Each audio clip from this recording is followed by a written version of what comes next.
All right, so we've got an example here, again, similar to a test question. I always like to read what the question is asking for before I go through and read the question stem.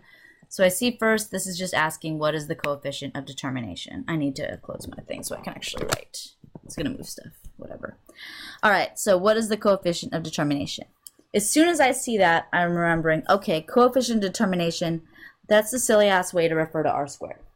And the only way I have to calculate this is by taking little r and squaring it and multiplying by 100%, because we like to give r squared out as a percentage.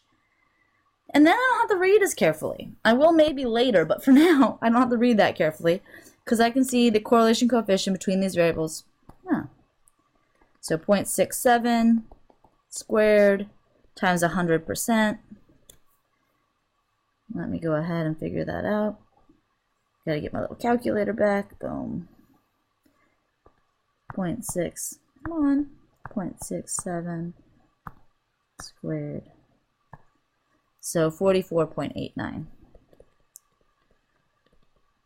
Now, if I were better, I would read the question stem. We're looking at education, as in the percent of people who have at least a high school degree, crime rate, as in the number per 1,000 residents, and this would actually imply that the more people have a high school degree, the more crime there is. So a little different than we would expect. So sometimes it's worth sort of questioning what's going on.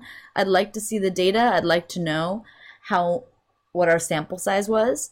And this is sort of getting us to eventually this idea of maybe some hypothesis testing for an R, right? Like we can get out an R and we can make these sort of, like I could say, there is a moderate positive relationship between education level and crime rate, but I'd probably like to know a little more how much data was being used in this. How strongly do I feel like this is actually the case?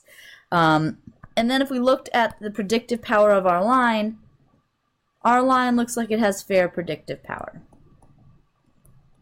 So we would do a fair job predicting the crime rate based on the education level, based on this data. So that's pretty much it. We have another example next, and as always, I strongly recommend you try out the example on your own before you watch me do it, because the next one is much more similar to an exam question than this one is.